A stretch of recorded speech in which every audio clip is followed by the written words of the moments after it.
నమస్తే, welcome to top Telugu news. వార్తల్లో ముందుగా ముఖ్యాంశాలు చూద్దాం.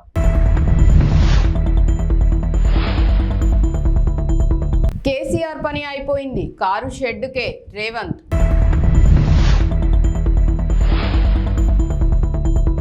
ఈ నెల 28 నుంచి జగన్ మలి విడత ఎన్నికల ప్రచారం.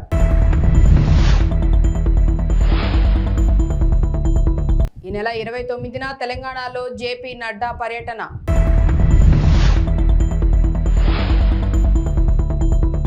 రుణమాఫీపై సీఎం రేవంత్ చర్చకు రావాలని హరీష్ సవాల్.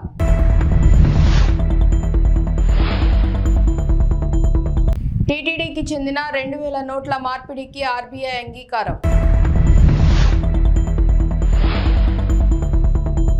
దేశంలో కాంగ్రెస్ పార్టీ కష్టాల్లో ఉన్నప్పుడు ఆనాడు ఇక్కడి ప్రజలు మెదక్ గడ్డపై ఇందిరమ్మను గెలిపించారని ముఖ్యమంత్రి రేవంత్ రెడ్డి అన్నారు. ఈ సందర్భంగా మాట్లాడుతూ 1999 నుంచి 2024 వరకు 25 సంవత్సరాలు మెదక్ పార్లమెంటు బీజేపీ బీఆర్ఎస్ చేతిలోనే ఉందని అన్నారు. ఆనాడు ఇందిరమ్మ తెచ్చిన పరిశ్రమలు తప్ప బీజేపీ బీఆర్ఎస్ ఈ ప్రాంతానికి చేసిందేం లేదని అన్నారు. 10 ఏళ్ల బీఆర్ఎస్ పాలనలో మెదక్ ప్రజలకు ఒరిగిందేం లేదని అన్నారు.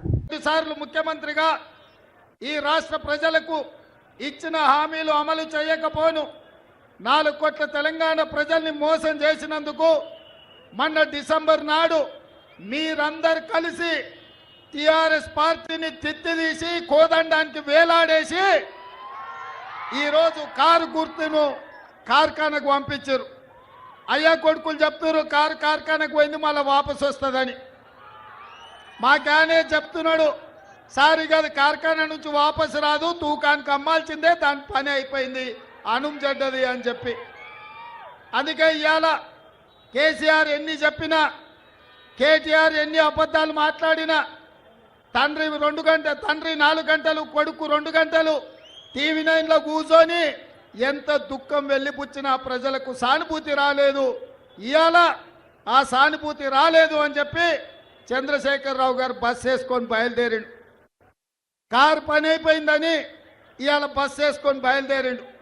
నిన్న మిర్యాలగూడ పోయిండు, సూర్యాపేట పోయిండు, భువనగిరికి వచ్చిండు. ఇవాళ ఆయన యాత్ర చూస్తుంటే 100 ఎలుకలు తిన్న పిల్లంట తీర్థయాత్రలకు పోయి వచ్చిందంట. నా పాపాలన్నీ మన్నించు అని. 10 ఏళ్ళు అధికారంలో ఉండి ప్రజలు వస్తే రానియక ఫామ్ హౌస్ దగ్గరకు వస్తే లాఠీ చార్జ్ చేయించి ప్రగతి భవన్లో ఎర్ర టెండలో గద్దరన్న కలవడానికి వస్తే 4 గంటలు ప్రగతి భవన్ గేట్ల ముందల గద్దరన్నను కూర్చోబెట్టింది మర్చిపోయినట్టున్నాడు. 10 ఏళ్ళ అధికారంలో ఉన్నప్పుడు సచివాలయానికి రాలే, ప్రగతి భవన్లో లోపలికి మనల్ని రానియలే. ఏ రోజు కూడా తెలంగాణ ప్రజలు గుర్తురాలే. తెలంగాణ రైతులు, విద్యార్థులు, నిరుద్యోగ యువకులు, మహిళలు, మైనార్టీలు ఏ ఒక్కరు కూడా చంద్రశేఖరరావుకు గుర్తు రాలే. అధికారం ఉన్నంతసేపు ఆంధ్ర కాంట్రాక్టర్లు, హైదరాబాదు రియల్ ఎస్టేట్ వాళ్ళు ఆయనకు గుర్తొచ్చిండ్రు తప్ప ఏ రోజు కూడా తెలంగాణ 4 కోట్ల ప్రజల్ని పట్టించుకోలే. ఈ కార్యకర్తలు కష్టపడి కారును ఖతం చేస్తే ఇవాళ మళ్ళా ప్రజలు గుర్తొచ్చి చంద్రశేఖరరావు ఫామ్ హౌస్ల నుంచి బయటికి వచ్చిండు. ఫామ్ హౌస్ గేట్లు బార్లా తెరుచుకొని ప్రజల్ని రమ్మంటుడు. అంత అయిపోయినాక ఆ చేతులు కాలినాక ఆయన ఇవాళ ఆకులు పట్టుకున్నట్టు బయలుదేరాడు. 4 గంటలు వచ్చి టీవీలో కూర్చున్నాడు. నేను అడుగుతున్న చంద్రశేఖరరావును, 4 గంటలు వచ్చి టీవీలో కూర్చోనికి వచ్చింది కానీ వారం రోజులు అసెంబ్లీ నడిపి కాళేశ్వరం నుంచి ఇందిరమ్మ ఇండ్ల వరకు నిరుద్యోగ యువకుల ఉద్యోగాల కోసము, రైతు రుణమాఫీ కోసము, రైతు బంధు కోసము, మైనార్టీ రిజర్వేషన్ల కోసం అసెంబ్లీలో చర్చ పెట్టినాం. చర్చలు మాత్రం రాలే. ఎందుకంటే చర్చలకు వస్తే ఎదురుగా కాంగ్రెస్ వాళ్ళు ఉంటారు, రేవంత్ రెడ్డి ఉంటారు, అడుగుతారు, కడుగుతారు, అంగిప్పి 4 దంచుతారని అసెంబ్లీకి రాలే. ఇక ఆయన పోయిన టీవీలో అడిగేటోడు ఆళ్ళోడే, చూపించేటోడు ఆడోళ్ళే, మొత్తం వాళ్ళే. చూపించుకోనికే టీవీ ఉంది, రాసుకోనికే పేపర్ ఉందని నోటికి వచ్చింది. 4 గంటలు కూర్చొని మాట్లాడింది. మీరెవరైనా నమ్మినరా? ఎవరైనా నమ్మిరా? రుణమాఫీపై సీఎం రేవంత్ రెడ్డి, మాజీ మంత్రి హరీష్ రావు మధ్య రాజీనామా సవాలు రసవత్తరంగా మారింది. ఇరువురి మధ్య లోక్సభ ఎన్నికల నేపథ్యంలో కీలకంగా మారింది. రాజీనామా లేఖతో గన్ పార్కుకు వస్తానని రేవంత్ కూడా రావాలని సవాల్ చేశారు. అయితే రేవంత్ చర్చకు వస్తారా రారా సర్వత్రా ఆసక్తి నెలకొంది. శుక్రవారం ఉదయం 10 గంటలకు అసెంబ్లీ ముందు ఉన్న అమరవీరుల స్తూపం దగ్గరకు తాను రాజీనామా లేఖతో వస్తానని, నువ్వు వస్తావా రా దమ్ముంటే అని మరోసారి రేవంత్ రెడ్డికి సవాల్ విసిరారు. రాజీనామా లేఖను మేధావుల చేతుల్లో పెడదామని తెలిపారు. గ్యారెంటీ ఫెయిల్ అయిపోయింది. బాండ్ పేపర్లతో ప్రజల్ని మోసం చేసినాం. ఈ తాప ప్రజలు మనకు వినటట్టు లేరు. కాంగ్రెస్ పార్టీని తుక్కుగా ఓడగొట్టేట్టుందని ఇప్పుడు నయా నాటకం, దేవుడి మీద ఒట్ల నాటకం మొదలుపెట్టింది. నేను మొన్న ఛాలెంజ్ చేసిన రేవంత్ రెడ్డి మొన్న ఏమంటుడు, కొత్తగా రుణమాఫీ చేయలేదని చెప్పి ఆగస్టు 15లోగా రుణమాఫీ చేస్తానని ఒక నయా నాటకం మొదలుపెట్టింది. మిస్టర్ రేవంత్ రెడ్డి, ఆగస్టు 15వ తారీఖు లోపు నువ్వు 2 లక్షల రుణమాఫీ చేయకపోతే ముఖ్యమంత్రి పదవికి రాజీనామాకు సిద్ధమా అని నేను అడిగిన. నువ్వు దేవుడి మీద ఎట్టున్నావు, రాజీనామాకు సిద్ధమా అని అడిగిన. అడిగితే తొండి ఆట ఆడుతున్నాడు. నువ్వు పార్టీ రద్దు చేసుకుంటావా అంటాడు.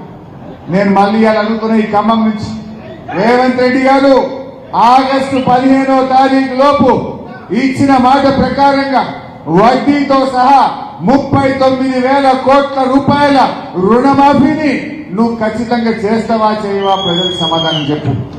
ఆ 2 లక్షల రుణమాఫీ కానీ 100 రోజుల్లో ఇస్తామన్న 6 గ్యారెంటీలు నువ్వు అమలు చేయకపోతే రాజీనామాకు సిద్ధమా అని ఈ ఖమ్మం నుంచి నేను అడుగుతా ఉన్నా. నేను సిద్ధం. నీ సవాల్ నేను తీసుకుంటున్నా. ఎల్లుండి 26వ తారీఖు నాడు అసెంబ్లీ ఎదురుగా అమరవీరుల స్తూపం దగ్గరికి పొద్దున 10 గంటలకు నేను వస్తా. నువ్వు రా.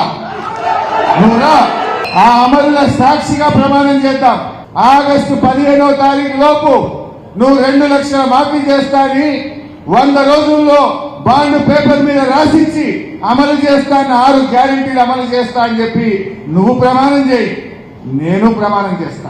నువ్వు అమలు చేస్తే నేను ఎమ్మెల్యేకు రాజీనామా చేస్తా, మళ్ళా పోటీ కూడా చేయండి.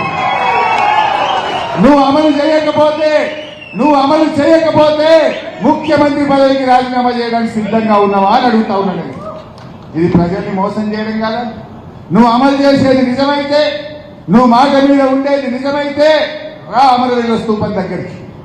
లేదంటే నువ్వు ఎన్ని దేవుళ్ళ మీద ఒట్లు పెట్టినా, ఎన్ని ఆపద మొక్కులు మొక్కినా ఈసారి కాంగ్రెస్ పార్టీ పేదింటి భవిష్యత్తును మరింత గొప్పగా మార్చేందుకు రాష్ట్రాన్ని అన్ని రంగాల్లో ప్రగతి పదంలో అగ్రభాగాన నిలిపేందుకు మరోసారి చారిత్రక విజయంతో అధికారంలోకి రావటమే లక్ష్యంగా ఈ నెల 28 నుంచి వైఎస్ఆర్సీపీ అధ్యక్షులు ముఖ్యమంత్రి వైఎస్ జగన్మోహన్ రెడ్డి ఎన్నికల ప్రచార భేరీ మోగించనున్నారు.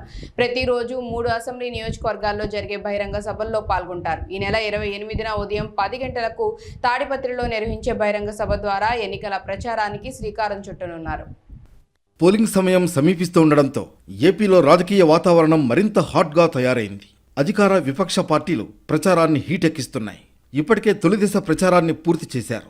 తొలుత 4 ప్రాంతాల్లో సిద్ధం సభలు నిర్వహించారు. మార్చి నెలాఖరున మేమంతా సిద్ధం పేరుతో బస్సు యాత్ర సైతం నిర్వహించారు. ఇడుపులపాయ నుంచి ఇచ్చాపురం వరకు జరిగిన ప్రచారం సందర్భంగా విపక్ష కూటమిపై నిప్పులు చెరిగారు.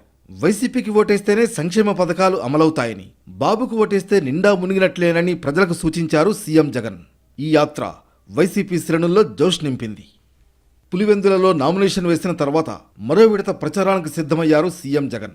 ఈ నెల 28 నుంచి రాష్ట్ర వ్యాప్తంగా పర్యటన చేయనున్నారు. ప్రతిరోజు 3 అసెంబ్లీ నియోజకవర్గాల్లో బహిరంగ సభలు నిర్వహించనున్నారు. ఈ నెల 28న ఉమ్మడి అనంతపురం జిల్లా తాడిపత్రి, నెల్లూరు జిల్లా వెంకటగిరి, కందుకూరులో బహిరంగ సభలు నిర్వహించనున్నారు. ఈ నెల 29న చోడవరం, పి గన్నవరం, పొన్నూరు, 30వ తారీఖున కొండపి, మైదుకూరు, పీలేరులో సిద్ధం సభలు జరగనున్నాయి. మే 1వ తారీఖున బొబ్బిలి, పాయకరావుపేట, ఏలూరులో బహిరంగ సభలు నిర్వహించనున్నారు. ఈ మేరకు పార్టీ క్యాడర్ రూట్ మ్యాప్ తయారు చేయడం జరిగింది. రాష్ట్రంలో పార్లమెంట్ ఎన్నికల్లో డబుల్ డిజిట్ సీట్లే లక్ష్యంగా పెట్టుకున్న బీజేపీ ప్రచారాన్ని స్పీడ్ చేసింది. ఇందులో భాగంగా ఈ నెల 29న రాష్ట్రానికి జేపీ నడ్డా రానుండగా 30న మోదీ పర్యటన ఖరారైంది. రాష్ట్రంలో ఎన్నికల షెడ్యూల్ రిలీజ్ అయ్యాక తొలిసారిగా మోదీ రాష్ట్రానికి రానున్నారు. ఈ నెల 30న జహీరాబాద్ ఎంపీ అభ్యర్థి బీబీ పాటిల్, మెదక్ పార్లమెంట్ అభ్యర్థి రఘునందన్ రావుకు మద్దతుగా ప్రచారం నిర్వహించనున్నారు. త్వరలో ఆందోళ్ అసెంబ్లీ నియోజకవర్గంలోని సుల్తాన్పూర్లో మధ్యాహ్నం 3 గంటలకు నిర్వహించనున్న బీజేపీ విశాల జనసభలో మోదీ పాల్గొంటారని ఆ పార్టీ నేతలు ప్రకటించారు. అదే రోజు సాయంత్రం శేరిలింగంపల్లి నియోజకవర్గంలో ఐటీ ఎంప్లాయీస్ ఇంటలెక్చువల్స్తో సమావేశమయ్యే ఛాన్స్ ఉంది. అలాగే మే 3-4 తేదీల్లోనూ మోదీ రాష్ట్రానికి రానున్నారని పార్టీ వర్గాలు చెప్తున్నాయి. మే 3న వరంగల్ పార్లమెంట్ పరిధిలో ఒక సభ, భువనగిరి, నల్గొండ ఎంపీ సెగ్మెంట్లను కలుపుతూ మరో సభలో ఆయన పాల్గొంటారు. 4న మహబూబ్ నగర్ పార్లమెంట్ పరిధిలోని నారాయణపేటలో, చేవెళ్ల ఎంపీ నియోజకవర్గంలోని వికారాబాద్లో సభలో మోదీ ప్రసంగించనున్నారు. గురువారం కేంద్ర హోంశాఖ మంత్రి అమిత్ షా సిద్దిపేటలో జరిగే బహిరంగ సభలో పాల్గొనగా, కరీంనగర్లో ఎంపీ అభ్యర్థి బండి సంజయ్ నామినేషన్ కు గుజరాత్ సీఎం భూపేందర్ పటేల్, నిజామాబాద్ ఎంపీ అభ్యర్థి అరవింద్ నామినేషన్ కు ఉత్తరాఖండ్ సీఎం పుష్కర్ సింగ్ ధామీ పాల్గొనున్నారు.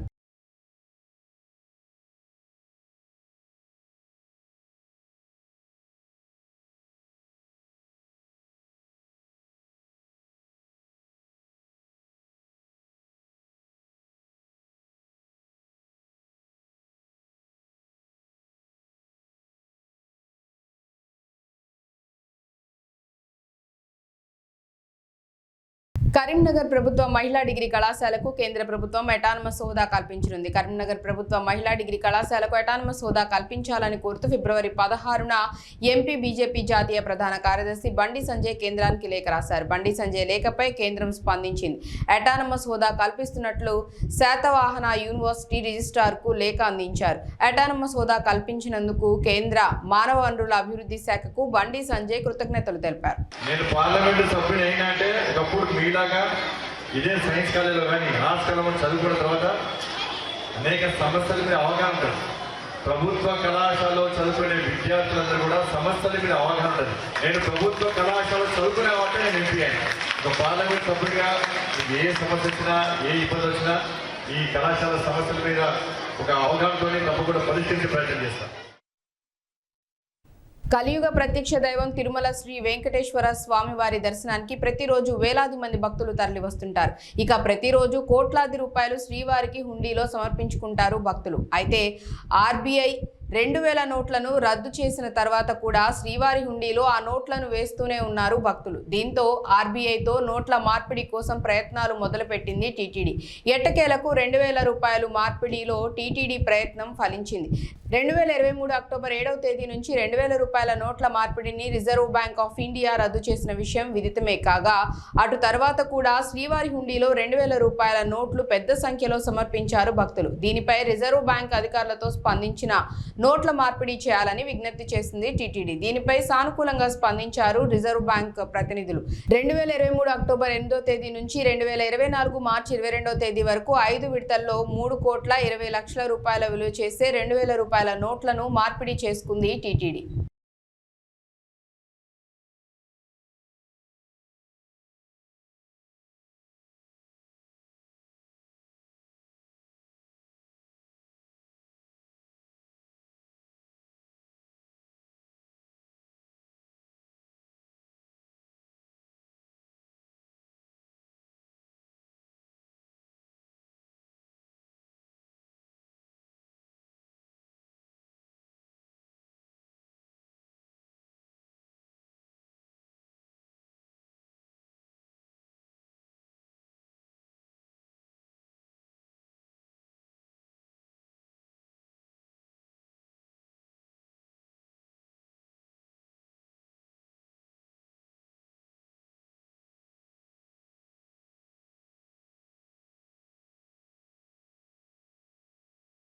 తెలుగు రాష్ట్రాల్లో ఎండలు మండిపోతున్నాయి. రికార్డు స్థాయిలో ఉష్ణోగ్రతలు నమోదవుతున్నాయి. పలు జిల్లాల్లో ఉష్ణోగ్రతలు 45 డిగ్రీలకు పైమాటే. పలు మండలాల్లో తీవ్ర వడగాళ్లు కూడా వీస్తున్నాయి. వచ్చే 3 రోజులు గరిష్ట ఉష్ణోగ్రతలు మరో 2 నుంచి 3 డిగ్రీలు పెరిగే అవకాశం ఉందని హైదరాబాద్ వాతావరణ కేంద్రం హెచ్చరించింది. గురు శుక్రవారాల్లో పలు జిల్లాల్లో వడగాలులు వీస్తాయని తెలిపింది. గురువారం కొమరంభీం, ఆసిఫాబాద్, మంచిర్యాల, పెద్దపల్లి, జయశంకర్, భూపాలపల్లి, ములుగు, భద్రాద్రి కొత్తగూడెం, ఖమ్మం, నల్గొండ, సూర్యాపేట జిల్లాల్లో వడగాల్పులు వీస్తాయని వాతావరణ శాఖ తెలిపింది. ఈ జిల్లాలకు 3 రోజుల పాటు ఎల్లో అలర్ట్ జారీ చేసింది. కాగా మన్నార్ గల్ఫ్ నుంచి అంతర్గత తమిళనాడు, రాయలసీమ మీదుగా దక్షిణ తెలంగాణ వరకు సగటు సముద్ర మట్టానికి 1.5 కిలోమీటర్ల ఎత్తులో ద్రోణి కొనసాగుతుందని వాతావరణ శాఖ తెలిపింది.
ఐపీఎల్లో రికార్డు స్కోర్తో అదరగొడుతున్న సన్ రైజర్స్ హైదరాబాద్ జట్టు ఓటమి మూటగట్టుకుంది. అది కూడా ఈ సీజన్లో పేలవ ప్రదర్శన చేస్తున్న ఆర్సీబీపై కావటం అభిమానులకు మరింత బాధని కలిగిస్తోంది. అంతేకాదు సొంత మైదానం ముప్పల్లో ఘన విజయం సాధిస్తుందని భావించిన అభిమానులను పూర్తిగా నిరాశకు గురిచేసింది. స్టార్ బ్యాట్స్మెన్లు అందరూ చేతులెత్తేశారు. కెప్టెన్ ప్యాట్ కమిన్స్ సహా బౌలర్లందరూ నిరాశపరిచారు. దీంతో ఆర్సీబీ 35 పరుగుల తేడాతో విజయం సాధించింది. వరుసగా 6 మ్యాచ్ల్లో ఓడి డీలా పడిన ఆ జట్టు ఎట్టకేలకు సుమారు నెల రోజుల తర్వాత గెలుపు బాట పట్టింది. Rajat Patidar player of the match గా నిలిచారు.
ఎన్నికల్లో గాజువాక నియోజకవర్గంలో కూటమి గెలుపును ఎవరూ ఆపలేరని నియోజకవర్గ అభివృద్ధి పల్లా శ్రీనివాసరావు అన్నారు. పాత గాజువాక పార్టీ కార్యాలయంలో మాట్లాడుతూ తాను నామినేషన్ కార్యక్రమానికి వెళ్తున్నప్పుడు ప్రజలు స్వచ్ఛందంగా తరలి వచ్చారని వారందరికీ కృతజ్ఞతలు తెలియజేస్తున్నామని అన్నారు. విశాఖ జిల్లాకు ఏం చేశారని వైసీపీ వాళ్లు ఓట్లు అడుగుతున్నారని ప్రశ్నించారు. రాష్ట్రాన్ని అప్పుల ఊబిలోకి నెట్టారని ఓట్లేయాలా లేక ప్రజాధనాన్ని దుర్వినియోగం చేస్తున్నారని ఓట్లేయాలా అని నిలదీశారు. గత 5 ఏళ్లలో గాజువాక ఎలాంటి అభివృద్ధికి నోచుకోలేదని అన్నారు. తేదేపా హయాంలో అనేక అభివృద్ధి పనులు చేశామని గుర్తు చేశారు. ఎమ్మెల్యేగా తనను, ఎంపీగా భరత్ను గెలిపిస్తే ఉక్కును కాపాడుకోవటమే కాకుండా కాలుష్య నివారణ, మత్స్యకారులకు జట్టి నిర్మాణం, గాజువాకలో ఫ్లైఓవర్ నిర్మాణం, ఆర్ కార్డుల బదిలీ, ఏపీఐఐసి భూ నిర్వాసితుల సమస్య వంటివి పరిష్కరిస్తామని చెప్పారు. ఈ కార్యక్రమంలో పలువురు పాల్గొన్నారు. కార్మిక లోకానికి తెలుసు, ఇక్కడ ఉన్నటువంటి నిర్వాసితులకు తెలుసు, అందరికీ తెలుసు. ఏ ప్రైవేట్ ఇన్వెస్టర్ రావాలన్నా, ఏ ప్రైవేట్ వ్యక్తి అయినా స్టీల్ ప్లాంట్ కొనాలి అంటే అక్కడ దానికి స్టేట్ గవర్నమెంట్ ఒక సహాయ సహకారాలు కావాలి. అందుకే కేంద్ర ప్రభుత్వం అమ్మేస్తానంటే కొనడానికి రాష్ట్ర ప్రభుత్వం సహాయ సహకారాలు లేకుండా నిన్న జరిగినటువంటి నా నామినేషన్ ఏదైతే యాత్ర ఉందో దాన్ని దిగ్విజయంగా విజయవంతంగా ప్రజల సహకారంతో, అలాగే తెలుగుదేశం, జనసేన, బీజేపీ, అలాగే అభిమానుల సహకారంతో, మీ అందరి సహకారంతో మరి మేము నామినేషన్ వేయగలిగాం. ఆ నామినేషన్ను చూసిన తర్వాత ఆ నామినేషన్, ఆ పాదయాత్ర కావచ్చు, ఆ యాత్ర కావచ్చు, అది చూసిన తర్వాత నిజంగా నా భూతో నా భవిష్యత్ లాగా ఉంది. అంటే నేను ఎప్పుడు కూడా అంత జనాన్ని చూడలే. దాన్ని బట్టి నాకు అర్థమవుతుంది ఏంటంటే ప్రజలు మార్పు కోరుకుంటున్నారు.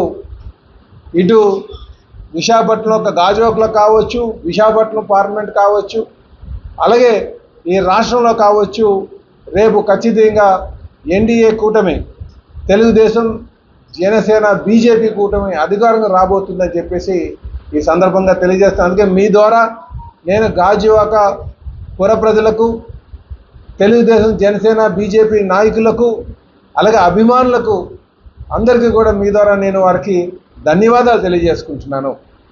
నేను నా మీద భరోసాగా పెట్టి అంతమంది మరి స్వచ్ఛందంగా పాల్గొని సుమారు 3 గంటల పాటు ఆ మండు టెంట్లో మాతో పాటు అక్కడ నామినేషన్ ఫైలింగ్ కోసం వచ్చినందుకు వారందరికీ కూడా నేను పేరు పేరున ధన్యవాదాలు తెలియజేస్తున్నా. మరి సోదరులారా, ఈరోజు మళ్ళీ మీ ద్వారా నేను ప్రజానికాన్ని కోరుతున్నాను. గడిచిన 15 సంవత్సరాలుగా మేము ఎప్పటి నుంచో ఉన్నాం. చెప్పాలంటే మా నాన్నగారు 71, 72లో సర్పంచ్ అయ్యారు. అప్పటి నుంచి ఈ ప్రాంతంతో ఇక్కడ ఉన్నటువంటి ప్రజలతో మమేకమయ్యే ఉన్నాం. కుటుంబ పరంగా కార్మిక లోకంతో ఉంటాం. కానీ నేను ప్రత్యేకంగా 2009 నుంచి మరి నియోజకవర్గంలోనే ఉంటూ ఇక్కడ ఉన్నటువంటి సాధక బాధలు తెలుసుకొని మరి అప్పుడు నాకు 2014లో నాకు శాసనసభ్యుడిగా అవకాశం కల్పించారు. ఆ 5 సంవత్సరాలు 2014 నుంచి 2019 మధ్యన నేను అనేక సమస్యలు పరిష్కారం చేసేటువంటి పద్ధతి, నా యొక్క పద్ధతిని చూశారు. నేను అధికారం ఉన్నప్పుడు ఏ విధంగా సమస్యలు పరిష్కారం చేస్తానన్న దాని మీద పూర్తి అవగాహన ఇక్కడ ఉన్నటువంటి ప్రజలకు ఉంది. అలాగే అధికారం లేనప్పుడు నా పోరాట పటిమం ప్రజలతో మమేకమై ప్రజాపక్షాన్ని నించొని ప్రభుత్వం చేసినటువంటి ప్రజా వ్యతిరేక విధానాలపైన మేము పోరాటం చేసినటువంటి తీరు కూడా ఇక్కడ ఉన్నటువంటి ప్రజానికి తెలుసు. కనుక నేను గత 15 సంవత్సరాలుగా గాజువాక నియోజకవర్గంలోనే ఉండి అనేక సమస్యల పరిష్కారం పట్ల లేకపోతే పోరాటం చేసిన విషయంలో కావచ్చు, నాకు నా నైజం ఇక్కడ ఉన్నటువంటి ప్రజానికానికి తెలుసు. కనుక మళ్ళీ నాకు అవకాశం కల్పిస్తారనే నమ్మకం ఉందని చెప్పి ఈ సందర్భంగా నేను తెలియజేస్తున్నా. ఈరోజు ఇక్కడికి వచ్చినందుకు గాను మీ అందరికీ కూడా నేను ప్రెస్ సోదరులందరికీ పేరు పేరున నేను నమస్కారాలు తెలియజేసుకుంటున్నాను.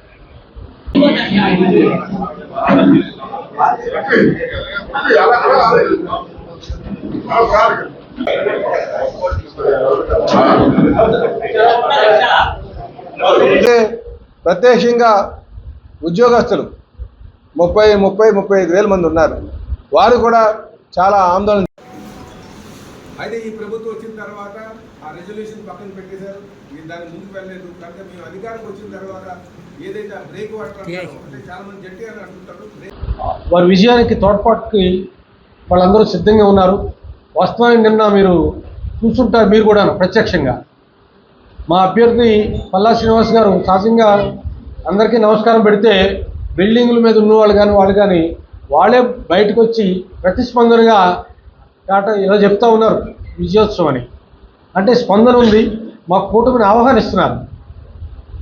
అందుకని కూటమిని ఆహ్వానిస్తున్నారు, గెలిపిద్దామని ఉన్నారు. దాంట్లో భాగమే నిన్న బ్రహ్మాండంగా మా నామినేషన్ అనేటువంటిది ఎప్పుడు నేను కూడా 30-40 సంవత్సరాలు ఉన్నాను, అంత భారీ స్థాయిలో ఎప్పుడు ర్యాలీ జరగలేదు, నామినేషన్ ర్యాలీ. అంటే almost Telugu Desam party, Janasena, BJP కూటమి అభ్యర్థి గెలిచినట్లుగానే ప్రజలు భావిస్తూ ఉన్నారు. ఎన్నికలు ఎప్పుడు వచ్చారో దానికి సిద్ధంగా ఉన్నారు. ఇదొకటి. 2, గుడివాడ అమర్నాథ్ నిన్న తన ముఖం చూస్తేనో తన పేరు చెప్తేనో ప్రజలు ఓట్లేరేనో, లేకపోతే జగన్మోహన్ రెడ్డి పేరు చెప్తే అసలైరేనో మా పవన్ కళ్యాణ్ గారి ఫోటో పెట్టుకొని ఊరేగుతున్నాడు ఆయన. అది సిగ్గు ఉండాలి. అది అనైక్యత. నైతిక విలువలు లేనటువంటి మనిషిలాగా ప్రవర్తించారు. సరే, వేదిక మీద ఉన్నటువంటి బొత్స సత్యనారాయణ ఇంకా సుబ్బారెడ్డి ఎంపీలు వాళ్ళకైనా బుద్ధి ఉండాలి కదా. పవన్ కళ్యాణ్ గారి ఫోటో నువ్వు పెట్టుకుంటే నీ జగన్మోహన్ రెడ్డి ఫోటో పెట్టుకోవాలి. అంటే జగన్మోహన్ రెడ్డి పేరు చెప్తే ఓట్లు రావు. ఓటమి భయాన్ని అంగీకరించారు. ఓడిపోతున్నాం ఇక్కడని. అందుకనే మా నాయకుడు ఫోటో పెట్టుకొని ఊరేగటం అది పూర్తి స్థాయిలో అది దిగజాడుతనం, అవినీతి, అంటే